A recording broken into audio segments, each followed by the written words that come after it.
एक व्यक्ति था,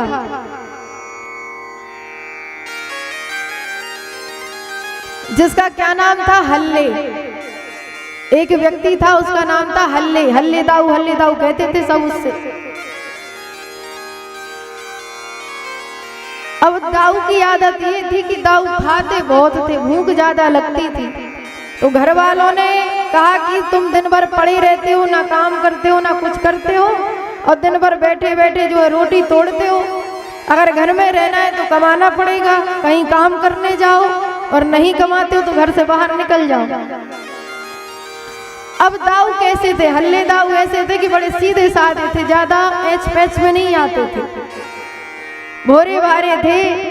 घर वालों ने रोटी दे दी तो खा लेते, नहीं देती तो ना भी खाते, पर मेहनत का कार्य नहीं करते थे, केवल घर में पड़े रहते और अपने भोजन करते थे। कई लोगों को भूख ज्यादा लगती है, दिन में 4-6 बार खा जाए,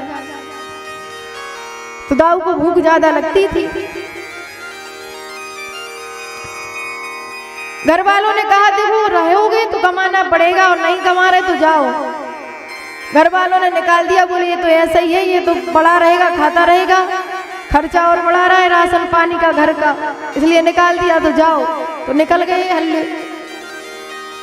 अब जा रहे थे रास्ते में, तो देखा कि एक संत जी का आश्रम है, एक संत भगवान का आश्रम दिखाई दिया। तो उस आश्रम में गए। अब संत भगवान तो करुणा के सागर होते हैं, दया के सागर होते हैं। पूछा हाँ भाई कहाँ से आए हो? बोले हम फलाने गांव से आए हैं। अच्छा, करते क्या हो? बोले कुछ नहीं करते महाराज, घर में ही रहते हैं, घर का कार्य देख लेते हैं, बस यही करते हैं। बोले अच्छा। बोले तुम मेरे आश्रम में रहोगे? तो हल्ले कहने लगा हम तो यही सोच रहे थे कि कोई हमें रख ले, कहीं शरण मिल जाए। बोले हाँ बिल्कुल रहेंगे महाराज। बोले लेकिन तुम्हें आश्रम का काम करना पड़ेगा। क्या काम? बोले सुबह से गाय लगाने जाना पड़ेगा, गोबर करना पड़ेगा, आश्रम को झाड़ना पड़ेगा, पोछा लगाना पड़ेगा, साधु संतों के बर्तन धोने पड़ेंगे, आश्रम की पूरी सेवा करनी पड़ेगी। हल्ले कहने लगा ठीक है महाराज कर लेंगे, लेकिन हमें बदले में बस आप 4 टाइम भोजन देते जाना, हम कर लेंगे। बोले ठीक है, बात पक्की हो गई। अब सुबह होता है, संत भगवान ने पूछा तुम्हारा नाम क्या है? बोले हमसे तो लोग हल्ले हल्ले कहते हैं, हल्ले नाम है। अच्छा, बोले हल्ले तो अच्छा नहीं, अच्छा इधर तो नहीं नाम किसी का? हल्ले तो नहीं नाम किसी का, नहीं तो बुरा लग जाए। बुरी लगने वाली बात नहीं है।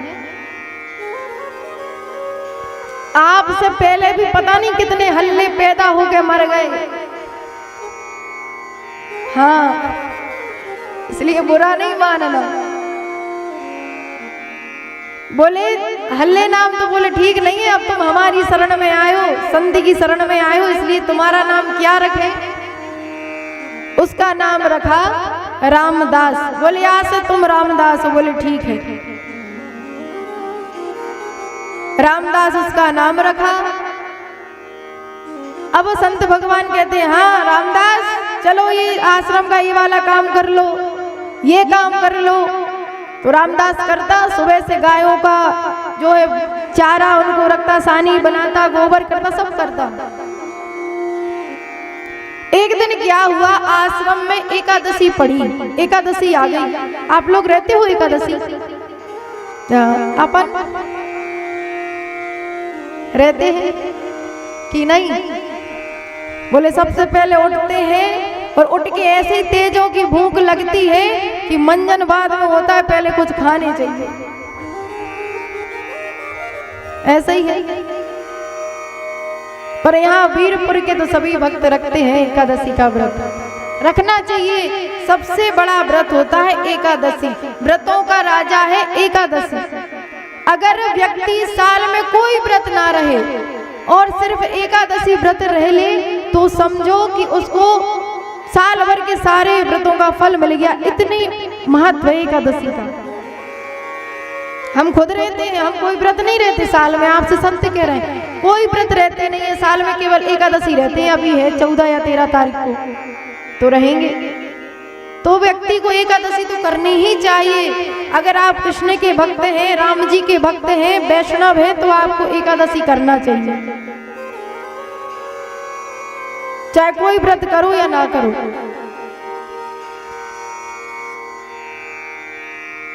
इसलिए जो ना रहते हो तो अब रहना, कोई बात नहीं, जब जागो तभी सवेरा।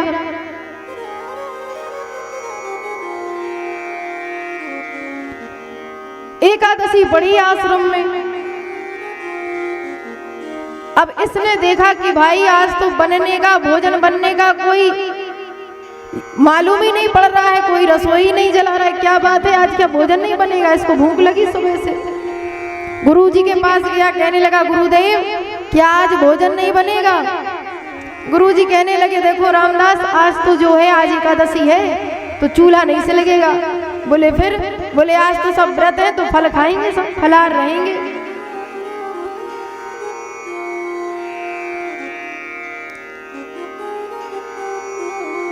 तो व्रत में क्या खाना चाहिए? फल आहार, फला आहार का नियम है। अब अपन क्या करते हैं, 1-2 किलो बढ़िया साबूदाने गला लिए और बनी खिचड़ी, और सुबह से लेकर शाम तक वही खबर रही। अच्छा बताओ, ऐसे ही है, साबूदाने की खिचड़ी कितनी बना के खाते हैं? 1 थाली भर के फरार। हलवा भी होगा उसमें, भजिया भी बन जाते हैं, खीर बनेगी, साबूदाने की खिचड़ी अलग, फल भी रहेंगे, मीठा, पूरी थाली भर जाती है। मतलब और दिनों में व्यक्ति इतना भोजन नहीं करता जितना व्रत के दिन करता है। व्रत के दिन डबल खाता है, इतना रोज नहीं खाएगा, लेकिन जिस दिन व्रत होगा उस दिन स्पेशली फलाहार बनेगा, भजिया और साबूदाने की खिचड़ी और हलवा, नाना प्रकार के आइटम बना के और फिर पाते हैं। जबकि व्रत में तो फल खाना चाहिए, फल का विधान है। पर कोई बात नहीं, अगर आपको भूख लगती है और फलाहार खाने की आदत है, हम तो कहते हैं अगर 1 थाली भर के फलाहार करते हो तो अब अगली एकादशी से 2 थाली भर के फलाहार करना, लेकिन एकादशी रहना। जो नहीं रहते हैं उनसे तो अच्छा है कि कम से कम अपन रह रहे हैं, भले खाते हैं तो क्या हुआ, रह तो रहे। एकादशी रहना, भले तुम तो 4 बार फलाहार करो, लेकिन रहो। कुछ तो कृपा होगी नारायण की, दीन दयाल के, कभी तो नैन पड़ेंगे आप पर। तो आश्रम में एकादशी पड़ी, गुरुजी ने कह दिया कि आज तो भैया फलाहार करना पड़ेगा, आज भोजन नहीं बनेगा। अब रामदास को बड़ी चिंता हुई, बोले हम तो रह नहीं सकते, 1 सेकंड नहीं रह सकते बिना भोजन किए, पूरा दिन तो दूर की बात है। ये महाराज जी के चरणों में गिर पड़ा और कहने लगा महाराज हम आपसे क्षमा चाहते हैं, लेकिन सत्य कहें ये मेरी कमजोरी है कि मैं भूखा नहीं रह सकता हूँ, मुझे तो भोजन चाहिए। अब जो बाबा जी हैं संत भगवान, वो सोचने लगे काम ज्यादा करता है आश्रम का बेचारा, थक जाता है, भूखा रहता होगा, इसलिए इसको भोजन ज्यादा चाहिए। तो उन्होंने क्या किया, उससे कहा हम तुमको सूखी सामग्री दे देते हैं। क्या दिया?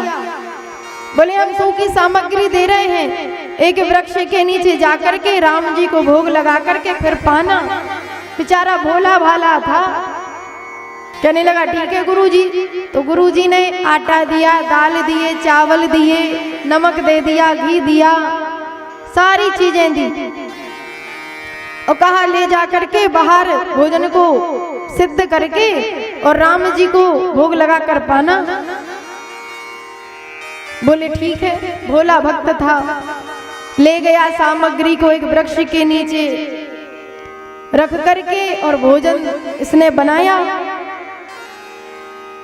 अपने लिए बनाया, राम जी के लिए बनाया और भोजन बना करके और जैसे ही खाने लगा तो इसको याद आई कि गुरुजी ने कहा था कि पहले राम जी को भोग लगाना फिर खाना। तो ये उसी समय राम जी को बुलाने लगा। भाई ये सोचता है कि राम जी हमारे और आपकी तरह आते हैं चल के और पाते हैं। ये बुलाने लगा, राजा राम आइए, राजा राम आइए, मेरे भोजन का भोग लगा जाइए। ओ राजा राम आइए, राजा राम आइए, मेरे भोजन का भोग लगाइए। ओ सीताराम आइए, सीताराम आइए, मेरे भोजन का भोग लगा जाइए। ओ राजा राम आइए, मेरे राम आइए, मेरे भोजन का भोग लगा जाइए। जैसे ही कहा राजा राम आइए, मेरे भोजन का भोग लगा जाइए, वैसे ही श्री राम और मां जानकी उपस्थित हो गए। अब इसने देखा कि भगवान आ गए हैं। इसने 2 थाली लगाई थी, एक स्वयं को और एक भगवान को। अब इसने राम जी को देखा, प्रणाम किया, बोले आ गए प्रभु। राम जी कहने लगे हाँ भक्त हम आ गए। राम जी बड़े प्रसन्न से, भोलेपन पे भगवान किससे रीझते हैं?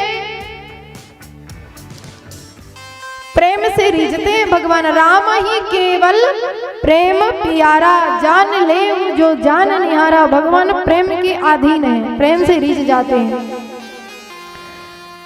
तो राम जी ने देखा कि ये भोला भक्त है, इसने थाली लगाई है। अभी राम जी से कहने लगा, बोले प्रभु आप आए अच्छी बात है, लेकिन आपके साथ में कौन है?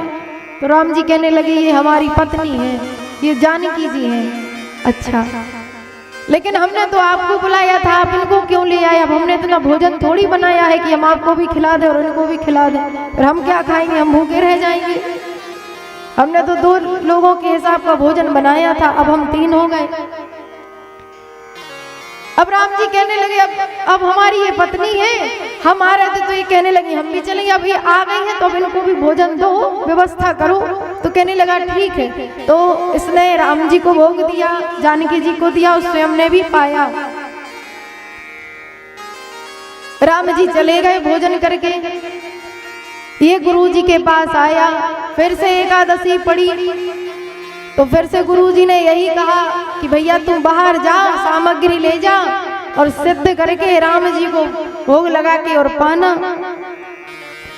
तो ये गया वृक्ष के नीचे बैठा, बैठ करके सारी सामग्री को निकाल करके इसने सिद्ध की। और जैसे ही भोजन तैयार हुआ तो फिर भगवान को बुलाने लगा। क्या कहने लगा? राजा राम आइए, सीताराम आइए, मेरे भोजन का भोग लगा जाइए। राजा राम आइए, सीताराम आइए, हमारे भोजन का भोग लगा जाइए। राजा राम आइए, सीताराम आइए, मेरे भोजन का भोग लगा जाइए। राजा राम आइए, मेरे राम आइए, मेरे भोजन का भोग लगा जाइए। ओ मेरे भोजन का भोग लगा जाइए, मेरे भोजन का भोग लगा जाइए। मेरे भोजन का भोग लगा जाइए। मेरे भोजन का भोग लगा जाइए। राजा राम आइए, सीताराम आइए, मेरे भोजन का भोग लगा जाइए। राजा राम आइए, सीताराम आइए, मेरे भोजन का भोग लगा जाइए। जैसे ही कहा राजा राम आइए, सीता राम आइए, मेरे भोजन का भोग लगा जाइए, वैसे ही राम जी उपस्थित हुए। पहले सीता जी को अकेले लेके आए थे, इस बार सबको लेकर आए, पूरे परिवार को। राम जी आए, लक्ष्मण जी आए, भरत जी आए, शत्रुघ्न जी आए, हनुमान जी भी आए। अब जैसे ही इसने देखा कि ये तो 5-6 लोग आ गए, और मैंने भोजन कितने लोगों का बनाया? 3 लोगों का। अब इसका दिमाग खराब हो गया। जैसे ही भगवान आए तो भगवान से कहने लगा, प्रभु आप तो आ गए? बोले हम आ गए। अब ये इतने लोग कौन हैं आपके साथ में? राम जी कहने लगे, ये हमारे भैया हैं, इस 4 हमारे भाई हैं, और ये हमारे भक्त हैं हनुमान। बोले अच्छा। बोले ये हमारी पत्नी है। अब ये बताओ प्रभु, हमने तो आपको और जानकी जी को बुलाया था, आप इतने लोग आ गए, अब भोजन कम पड़ जाएगा। अरे बोले भगत कुछ नहीं होगा, अपन इतने में से सब पालेंगे।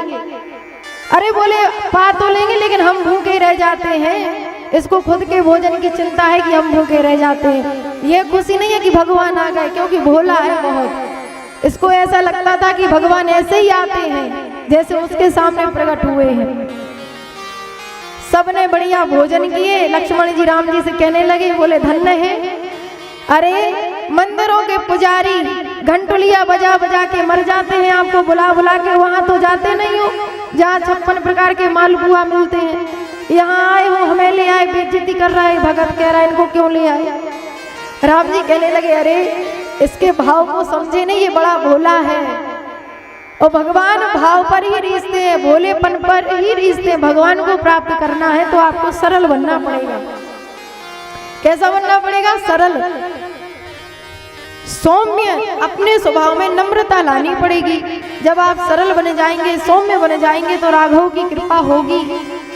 पर भगवान हमसे दूर क्यों हैं, मिलते क्यों नहीं हैं? क्योंकि हम सरल नहीं हैं, हम उतनी सौम्यता नहीं है हमारे अंदर, हम भोले नहीं हैं।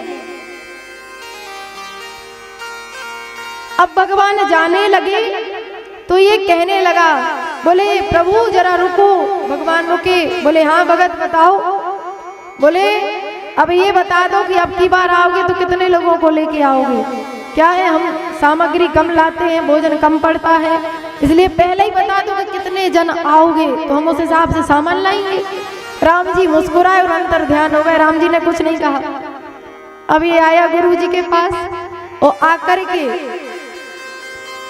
गुरु जी से कहा, बोले गुरुदेव इस बार एकादशी आएगी तो मुझे डबल सामग्री चाहिए। बोले क्यों?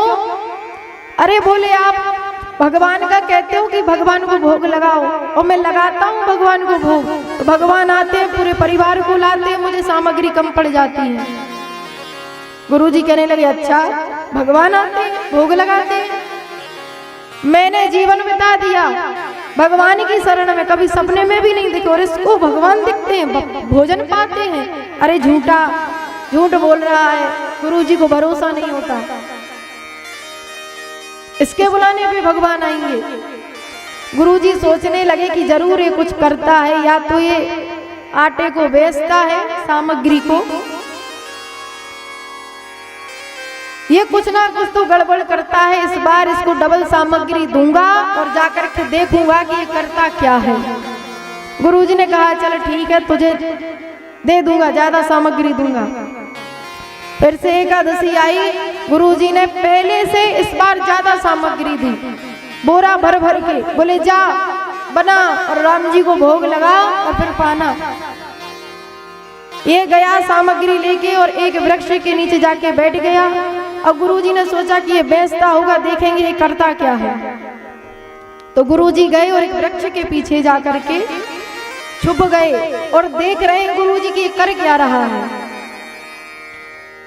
अब ये तो सामग्री लेकर के, सूखी सामग्री लेकर के बैठा है, कुछ बना नहीं रहा, भोजन नहीं बनाया इस बार इसने, और बिना भोजन बनाए ही राम जी को बुलाने लगा। और क्या कहने लगा, राजा राम आइए, लक्ष्मण राम आइए, इस बार सबको बुला रहा है। सीता राम आइए, मेरे भोजन का भोग लगा जाइए। सीताराम आइए, लक्ष्मण राम आइए, मेरे भोजन का भोग लगा जाइए। ओ सीताराम आइए, लक्ष्मण राम आइए, मेरे भोजन का भोग लगा जाइए।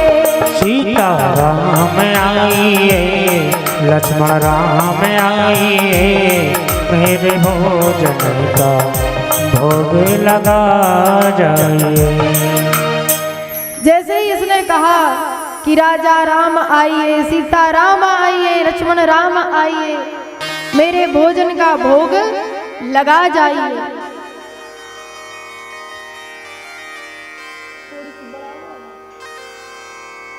जैसे ही कहा सो राम जी आ गए। अब इस बार अकेले राम जी नहीं आए, राम जी तो आई है, सारा परिवार आया, कौशल्या मैया आई, सुमित्रा आई, कैकेयी जी आई, और राम लक्ष्मण भरत शत्रुघ्न सब आए, साथ में पूरा संत समाज आया। जैसे ही पता चला कि राम जी जा रहे हैं तो राम जी ने सबको बुला लिया, सबको लेकर आए। अब इसने देखा कि भगवान आ रहे हो, भगवान के साथ में इतनी सारी बारात भी आ रही है, तो इसका दिमाग खराब हो गया। ये सोचने लगा अच्छा रहा मैंने भोजन नहीं बनाया। राम जी आए, राम जी कहने लगे हाँ भाई रामदास बताओ कहाँ है हमारा भोग। तो ये बैठा रहा, कहने लगा हमने बनाया ही नहीं है इस बार। बोले क्यों? बोले एक को बुलाते हैं 2 लेकर के आते हो, 2 को बुलाते हैं तो 4 आते हो, आज 4 को बुलाया है तो 50 जनों को लेकर आए हो, इसलिए मैंने बनाया ही नहीं है। अब प्रभु आप बनाओ और हम खाएंगे। भगवान कहने लगे वाह, मैं जगत को लूटता हूँ, मेरे भक्त मुझे ही लूट लेते हैं। भगवान ने जानकी जी को इशारा किया, बोले आज भगत की इच्छा है कि मैं भोजन बनाऊं, इसलिए जानकी जी रसोई की जिम्मेदारी आपकी है। भरत जी को इशारा किया, बोले भरत जानकी जी की तुम सहायता कराना। भरत जी कौन है? विश्व भरण पोषण कर जोई, ताकर नाम भरत असी होई। जो विश्व का भरण पोषण करते हैं वो भरत लाल जी महाराज। और आज जानकी जी और भरत जी मिल करके भंडारा बना रहे हैं। कितना सौभाग्य है उस भोले भगत का। भगवान और माँ जानकी जी भंडारा सिद्ध कर रही हैं। अरे आकाश मार्ग से देवता आने लगे, क्यों? जानकी जी भोजन बना रही हैं। ये सौभाग्य कभी कभी मिलता है। साधु संतों की लाइन लगने लगी, सब आ रहे हैं अब तो भोजन पाने। कि भरत जी भंडारे बनाने लगे। जब भरत जी भंडारे बनाने लगे, भरत जी भंडारे बनाने लगे हैं। भरत जी भंडारे बनाने लगे हैं। ओ भरत जी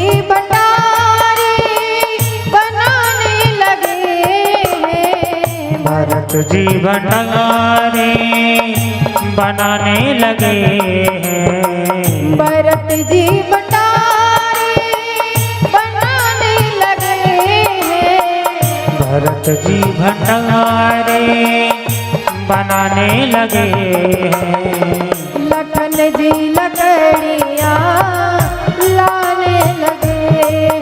ओ लखन जी लकड़ियाँ लाने लगे हैं। ओ भरत जी भंडारे बनाने लगे हैं। भरत जी भंडारे बनाने लगे। भरत जी भंडारे बनाने लगे हैं। लखन जी लकड़ियाँ लाने लगे हैं। लखन लाल जी लकड़ियाँ लाते हैं। जानकी जी चूल्हे पर और भोजन को सिद्ध कर रही हैं। अब जो छुपे गुरुजी हैं वो देख रहे हैं कि सामग्री यहाँ से उठकर वहाँ, वहाँ से उठकर यहाँ घूम रही है चारों तरफ। देखो कोई नहीं रहा है, भगवान नहीं दिख रहे हैं, केवल सामग्री घूमती हुई दिखाई दे रही है। अब जैसे ही भोजन तैयार किया, जानकी जी ने, राम जी ने कहा भगत से, बोले रामदास भोजन सिद्ध हो गया? अच्छा। तो ये कहने लगा तो फिर पाओ जब हो गया, तो राम जी कहने लगे तुम्हारे बिना कैसे पाएंगे, चलो साथ में पाएंगे। तो आज भक्त ने और भगवान ने मिलकर के भोजन पाया। समस्त संत महात्मा ऋषि मुनि देवता सबने भोजन पाया मां जानकी जी के हाथों का भोजन। विचार करना, जहाँ लक्ष्मी और लक्ष्मीपति स्वयं भोजन बना रहे हो, सिद्ध कर रहे हो, वो भोजन तो अमृत के समान हो गया। भोजन किया, इसने भी कर लिया। अब ये दौड़ा दौड़ा गुरु जी के पास गया, गुरु जी से कहने लगा गुरुदेव आपको राम भगवान दिख रहे हैं? राम जी बोले नहीं हमें तो नहीं दिख रहे। अरे देखो ना वो है, भोजन पा रहे हैं। अच्छा कहाँ है? आपको नहीं दिखाई दे रहे हैं? गुरु जी कहने लगे मुझे तो नहीं दिख रहे हैं। अच्छा। ये गया दौड़ा दौड़ा राम जी के पास, राम जी से कहने लगा प्रभु मेरे गुरु जी भी यहीं वृक्ष के पीछे खड़े हैं, वो आपको देख नहीं पा रहे, आप उनको क्यों दिखाई नहीं देते? राम जी कहने लगे, बोले तुम बड़े भोरे हो, बोले जितनी सरलता तुम्हारे अंदर है, जितनी सौम्यता तुम्हारे अंदर है, इतनी सरलता तुम्हारे गुरु जी के अंदर नहीं है, इसलिए मैं उन्हें नहीं दिखाई दे रहा। अगर वो सरल हो जाए तो मैं उनको दिखूंगा। ये दौड़ा दौड़ा गया गुरु जी के पास और कहने लगा गुरुदेव भगवान ये कह रहे हैं कि तुम्हारे गुरु में सरलता नहीं है। गुरु जी के आंसू निकलने लगे, गुरुदेव रोने लगे, इतने रोए कि जितना मन में कपट था, मैल था, जितनी भी अहंकार या कड़कता स्वभाव में सारी धुल गई, निकल गई। और जब कड़कता निकली और सौम्यता आई तो उसी क्षण राघवेंद्र सरकार प्रकट हो गए। बोलिए राजा रामचंद्र भगवान की